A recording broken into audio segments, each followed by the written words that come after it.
여호와여, 아침에 주께서 나의 소리를 들으시리니 아침에 내가 주께 기도하고 바라리이다.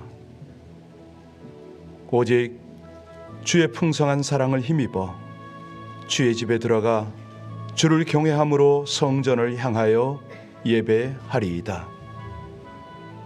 오늘도 우리 주를 앙모하고 우리 하나님의 의를 사모하며 주의 길을 따르기를 원하는 하나님의 은혜를 입은 영혼들을 살피시는 우리 하나님, 주의 말씀 곧 하나님의 능력과 성령으로 인도하여 주시되 주의 전을 향하는 모든 심령들을 향하여 예비하신 풍성한 은혜로 충만하게 하여 주옵소서. 예수님 이름으로 기도하옵나이다. 아멘. 이 비대면 시대가 오래가면서 특별한 일들이 또 있습니다. 교회에 오래간만에 나온 분들이 성령께 사로잡혀서 하나님의 은혜죠. 예배 시간 내내 그렇게 눈물을 펑펑 쏟는 모습을 봅니다. 지난 주일날도 새 가족 몇 분이 오셨는데 이분들이 예배 내내 그렇게 우시는 거예요. 그 모습을 보면서 느낌이 있습니다. 많은 영혼들이 하나님 앞에 저렇게 회복이 되어져야 되는데 오늘 아침에 좀 그분들을 위해서 좀 기도했으면 좋겠습니다. 온라인 예배 혹은 이 신앙생활 중에 다시 한번 첫사랑과 뜨거운 마음을 회복해야 될 영혼들을 주 앞에 올려드리고 그들이 세상 가운데 너무 이렇게 빠져있지 않도록 은혜도 사모하고 주님의 감동을 순종해서 나와서 자주는 못 나오더라도 은혜를 회복하고 바른 신앙생활로 깊이 들어갈 수 있도록 우리 청년들을 비롯해서 우리 교회 안에도 오랜 동안 교회를 못 오시는 분들이 계십니다. 우리 이분들이 지금 온라인에 계신 분들도요 함께 기도를 하는데 시공간 초월한 하나님께서 성령으로 정말 본당에 못 오더라도 각자 처소에서 은혜에 성령의 말씀에 사로잡혀 눈물도 있고 뜨거운 그런 심령이 회복될 수 있도록 합심으로 함께 간절히 주님 앞에 기도 올리겠습니다. 하나님, 우리 아버지 하나님 은혜와 하나님의 인도를 감사를 드립니다. 상한 심령, 가라앉은 심령, 아버지 하나님 피폐한 심령들을 오늘도 만지셔서 그 심령 속에 하나님의 나라를 심기 원하시는 우리 아버지 하나님 감사합니다. 찬양합니다. 우리 많은 성도들이 오늘도 가라앉은 심령으로 주님 앞에 살아감을 하나님이 아십니다.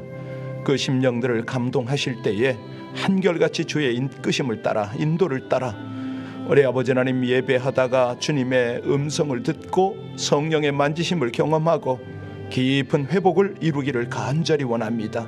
하나님, 이 척박한 세상 광야길을 갈 때에 온 성도들이 한결같이 우리 주님께서 주시는 은혜 때문에 치유되고 회복되어지고 그 심령이 다시 한번 하나님을 향하여 뜨거운 사명으로 헌신으로 회복되어지기를 간절히 원하오니 은혜를 입혀 주옵소서.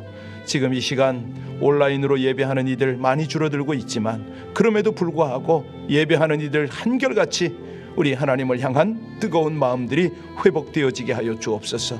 하나님, 비록 영상으로 예배를 하더라도 저들 마음 가운데에 우리 하나님의 은혜가 깊이 임하게 하여 주옵시고 아버지 하나님 할 수만 있으면 지혜롭고 또 건강한 모습으로 우리 방역을 철저히 하는 가운데 하나님을 예배하는 예배의 자리로 귀한 심령들 모일 수 있도록 은혜 주시기를 간절히 원합니다.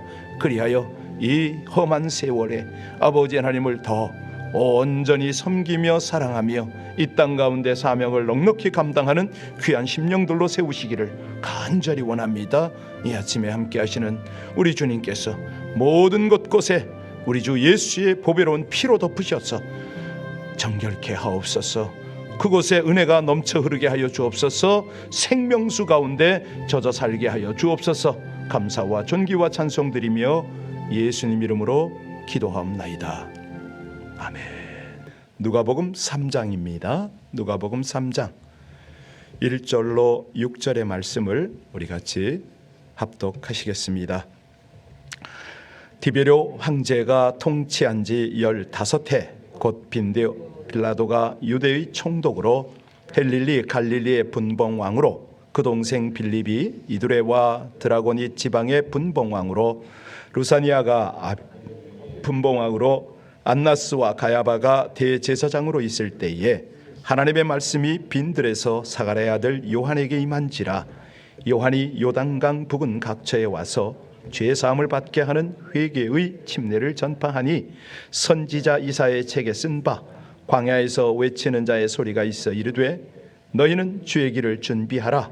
그의 오실 길을 곧게 하라. 모든 골짜기가 메워지고 모든 산과 작은 산이 낮아지고 굽은 것이 고자지고 험한 길이 평탄하여질 것이요 모든 육체가 하나님의 구원하심을 보리라 함과 같으니라. 아멘. 이제 예수님의 공생애가 본격적으로 시작되기 직전입니다. 우리 주님의 사역을 이제 오픈하기 전에 누가는 바로 그 길을 닦고 있는 선구자의 역할을 하고 있는 침례 요한을 소개하지요. 이것은 굉장히 중요한 일입니다. 왜냐하면 구약 시대를 마감하고 신약 시대를 펼치는 교차점이기 때문에 그렇습니다. 바로 그 시점에 이 침례 요한의 사역이 시작이 되죠. 여러분 잘 아시죠? 누가가 어떤 인물입니까? 예, 영어 성경 NIV에는 닥터라고 나와 있어요. 예, 그렇죠. 누가가 예수님의 직접적 제자인가요? 아닙니다. 그러면 바울의 동역자지요. 그런데 그는 헬라 문화에 아주 익숙했어요. 의학뿐만 아니라 역사에도 관심이 많은 지식인이었죠. 자, 누가가 쓴 복음서는 어떤 겁니까? 성경은 누가복음과 사도행전. 예. 그래서 그가 이 모든 성경을 기록할 때에 사실대로 순서대로 잘 적었습니다. 자, 이제 배경을 누가를 아셨으니까 1절을 다시 한번 볼까요? 1절 같이 있습니다. 디베료 황제가 통치한 지 15해 곧 본디오 빌라도가 유대의 총독으로 헤롯이 갈릴리의 분봉왕으로 그 동생 빌립이 이두레와 드라고니 지방의 분봉왕으로 루사니아가 아빌레네의 분봉왕으로. 어떤 느낌이 드세요? 네, 이스라엘의 역사적 배경을 요약한 거죠. 당시는 어느 나라가 세계 패권을 잡았다고요? 로마가. 로마의 황제가 누구라고 그럽니까? 디베료다. 그리고 빌라도가 총독 자격으로 파견이 되었습니다. 그 당시에 이스라엘은 4지역으로 나뉘어서 각 지역마다 분봉왕을 세웠죠. 누가는 유대와 사마리아를 다스리던 분봉왕 아켈라오에 대하여는 언급을 하지 않네요. 자, 2절을 눈여겨볼 필요가 있습니다.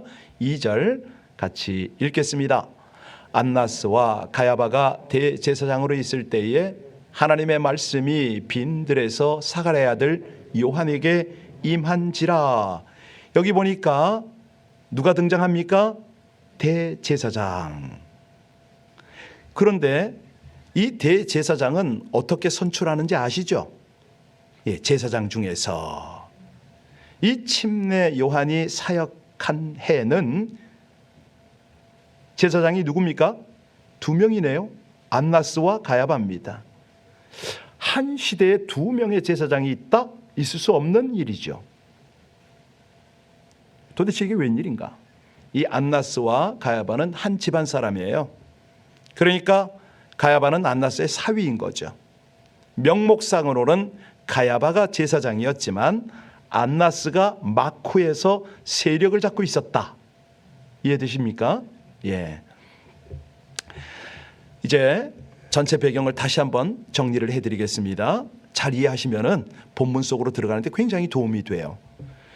정치적으로는 로마의 밑에서 신음했고 종교적으로는 타락할 대로 타락한 지도자들 밑에 있으니 영적으로 황폐할 대로 황폐한 거죠. 예수님 눈에 오죽했으면 목자 없는 양 같다 이렇게 보였을까요? 자, 이런 상태에서 백성들을 지켜준 한 가닥 희망이 있었으니 그게 뭐죠? 예, 메시아에 대한 기대죠. 하늘이 깜깜하면 깜깜할수록 더 밝게 별은 빛납니다. 그러니까 요즘처럼 팬데믹으로 힘들 때는요, 복음이 더 빛나는 거예요. 이 복음을 제대로만 탁 접촉하면은 우리 주일마다요, 우리 기존 성도들도 많이 은혜를 받으시지만 새 가족들은 오면 우리 예배 속에 성령의 임재와 운행 때문에 많이 들어오세요. 펑펑, 아니 계속 우신다고 그래요. 하여튼 뭐 저는 그거 주목은 못하지만 그렇습니다. 세월이 힘들수록 이스라엘 백성들이 메시아에 대한 희망은 더욱 강렬해지는 거죠. 당시에 이스라엘 사람들이 어떻게 살고 있었습니까? 예루살렘에도 있었지만 세계 각지에 흩어져 있었죠. 자, 흩어져 살아가는 유대인들을 뭐라고 부르죠? 디아스포라. 그렇죠. 예. 이 사도행전에 보면은 바울이 가는 곳곳마다 유대인들이 회당을 짓고 살았잖아요. 그들을 뭐라고 불러요? 디아스포라. 그러니까 결과적으로 이스라엘 사람들의 메시아에 대한 희망은 전 세계적으로 영향을 끼치고 있었다. 이렇게 보면 됩니다. 동방박사도 오고 그러잖아요. 예. 바로 이런 때에 하나님의 말씀이 요한에게 임한 겁니다. 우리가 잘 알듯이 요한의 출생은 독특하잖아요. 그 아버지 어머니가 늦게까지 아이를 낳지 못했죠. 그런데 왜 독특하냐면 성경에 보면요, 엄마의 기도로 자식을 낳는 경우가 적지 않습니다. 그렇죠? 그런데 요한은 누구의 기도로? 그렇죠. 아버지 어떻게 하셨어요?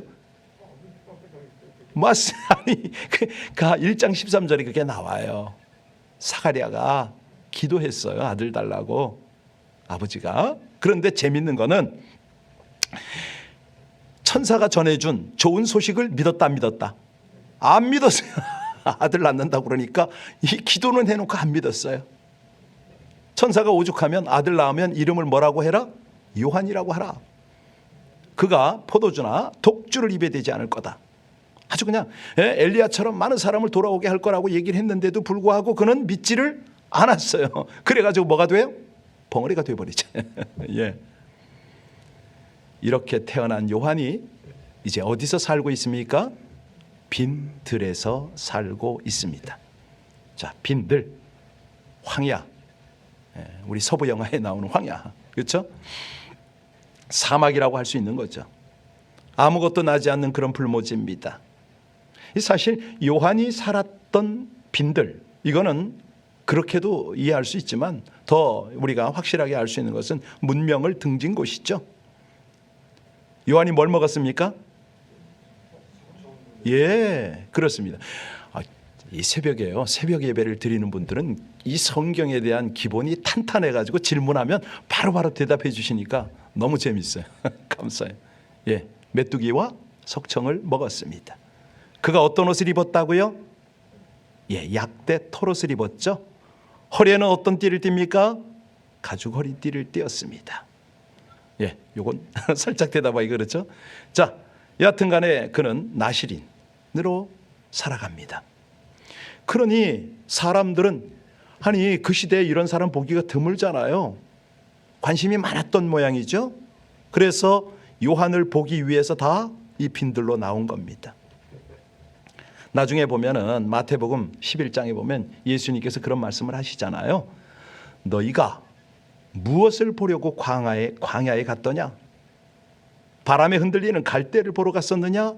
아니면 좋은 비단 옷 입은 사람들을 보러 갔느냐? 그랬다면 왕궁으로 가야 할 것 아니냐?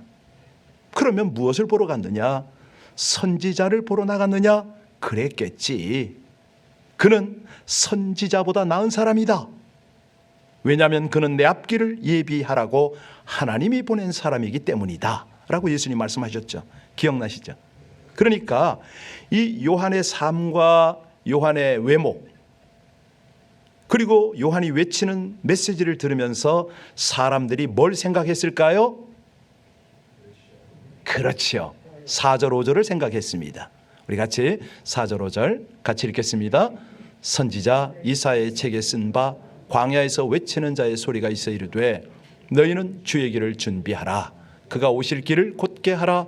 모든 골짜기가 메워지고 모든 산과 작은 산이 낮아지고 굽은 것이 고자지고 험한 길이 평탄하여 질 것이요. 이사야서 40장 3절로 5절을 여러분이 지금 읽으신 거예요. 신구약은 짝이 있죠. 구약은 그림자고 신약은 실체고. 자, 누가와 이사야가 만난 적이 있다 없다? 수백 년을 차이지잖아요. 근데 그럼에도 불구하고 성경에 기록된 하나님의 말씀 속에는 시대를 뛰어넘는 놀라운 통찰력이 있는 거예요. 통일성이 있어요. 여러분, 인간이 기록한 책에 이런 것이 있을 수가 있나요? 없지요. 그렇다면 이 성경은 어떻게 기록이 되었다? 예, 하나님이 주신 영감, 예, 성령의 영감을 받아서 기록된 것을 우리는 믿을 수가 있는 거죠. 자, 여하튼 간에 요한은 자, 광야에서 무슨 소리라고요? 외치는 소리다. 근데 외치는 내용이 뭡니까? 회개를 촉구하는 콜링이었습니다. 회개를 강조하는 절규죠. 아주 그냥 잠자는 영혼을 깨우는 그런 외침입니다. 여러분, 회개를 정확하게 뭐라고 그럽니까? 예, 메타노이아 그렇게 말하거든요. 방향을 바꾼다 이런 뜻입니다. 그러니까 요한 생애의 사명은 뭐냐면 사람들의 방향을 바꾸는 거였죠.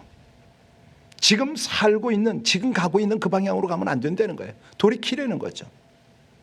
여러분, 그렇다면 우리가 지금 이 팬데믹 상황에서 가는 방향이 옳은가요? 바른 길로 가고 있나요? 2022년이 시작이 됐습니다. 2주가 넘었습니다. 사실요, 이 사람들이 이거를 잘 이해를 못해요.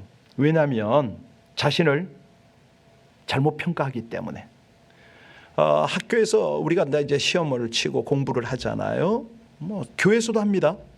그런데 성적을 낼 때의 두 가지 방식을 아시죠? 하나는 상대평가, 또 하나는 절대평가. 예를 들어서 시험을 망쳤어요. 그런데 A 학점을 받을 수가 있어요. 왜 그렇습니까?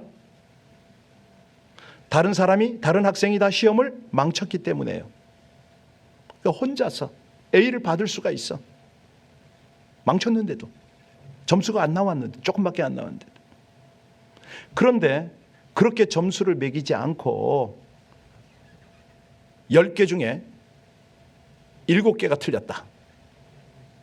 그러면 F 학점이죠. 왜요? 절대평가니까. 맞아라 이거다. 예, 5개 맞으면 아주 그냥 5개만 맞아버리면 완전히 F예요. 그러니까 우리가 신앙생활할 때 하나님께서 우리를 점수를 매긴다면 상대평가일까요? 절대평가일까요? 예,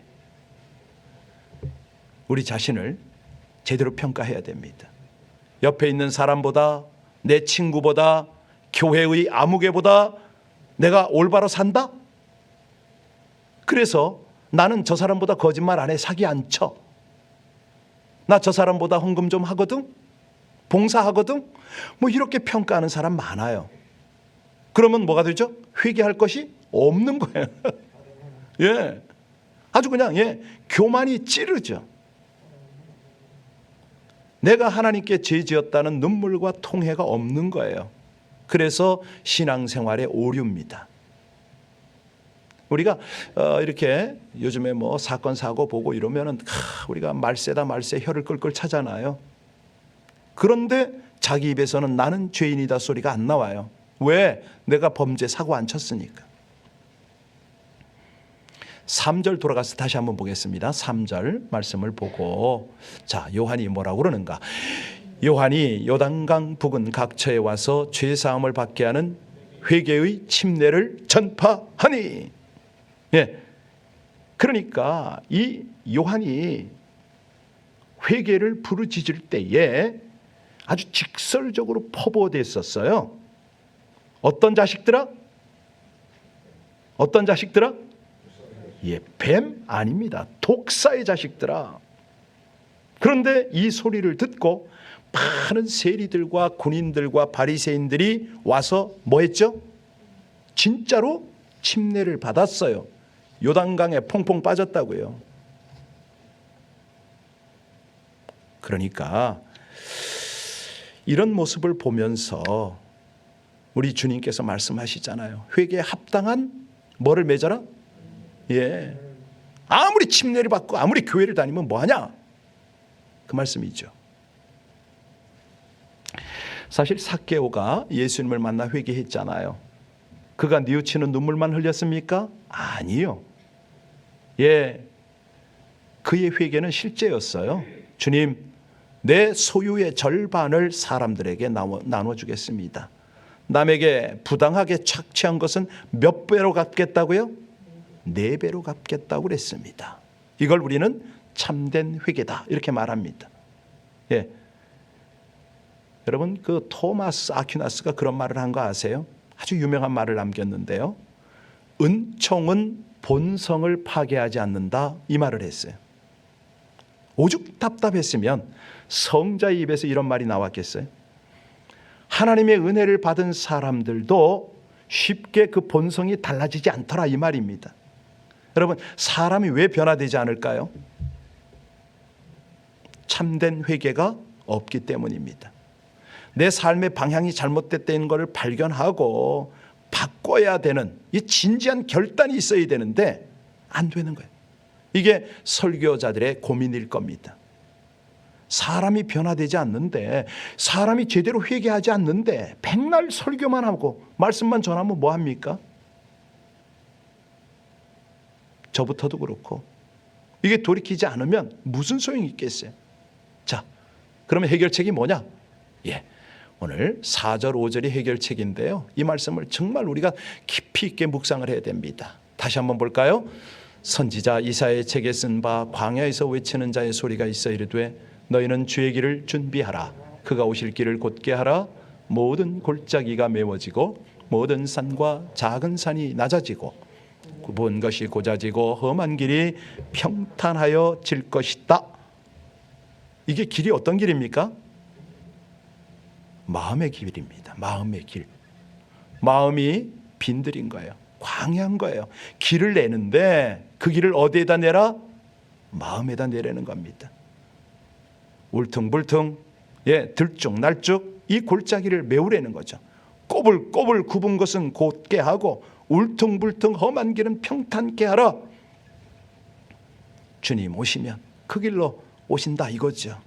그래서요, 우리 마음의 길을 이렇게 다듬어야 합니다.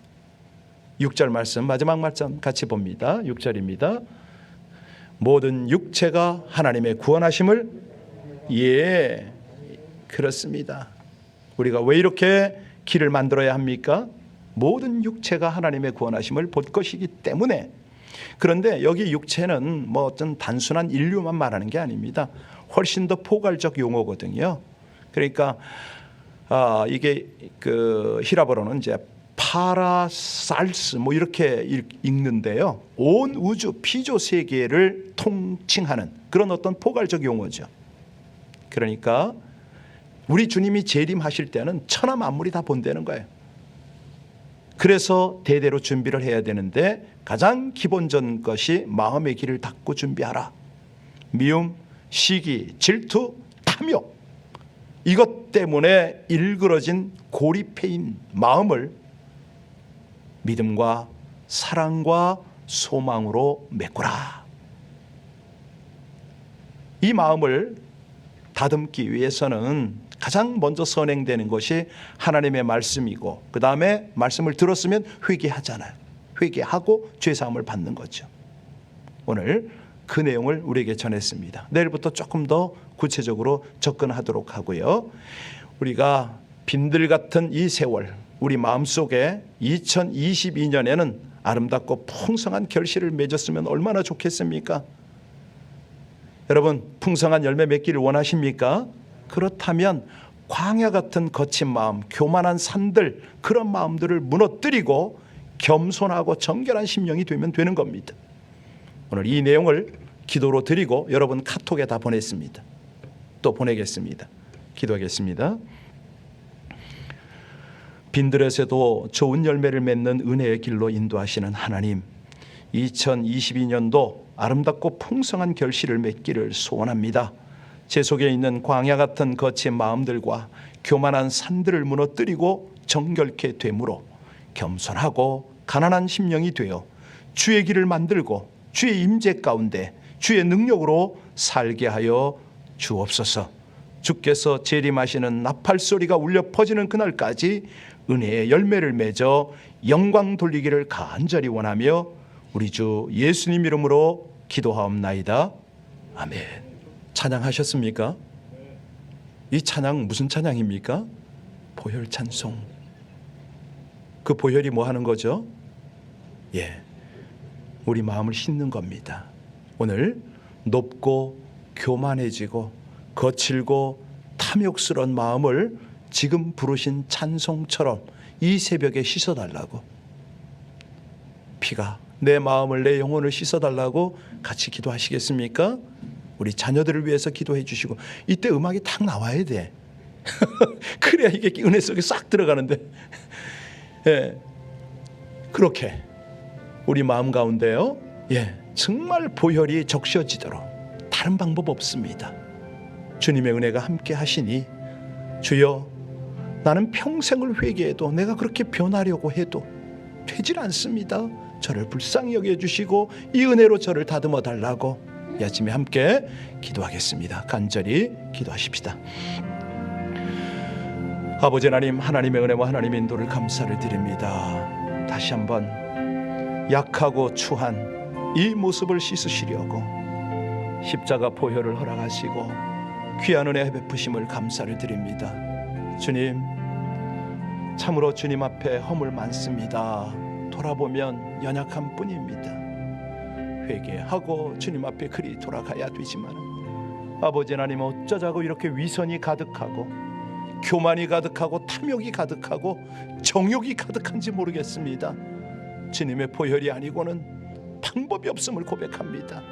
주님, 씻어주시옵소서. 정결하게 씻어주셔서 이 빈들 같은 광야 같은 마음을 정결하게 하시기를 간절히 원하나이다. 오 하나님, 아버지 하나님의 사랑하는 귀한 백성들 가운데 그 마음의 길을 만들어 주옵소서. 주님께서 그 마음 가운데로 오실 수 있도록 그렇게 은혜를 베풀어 주시옵소서.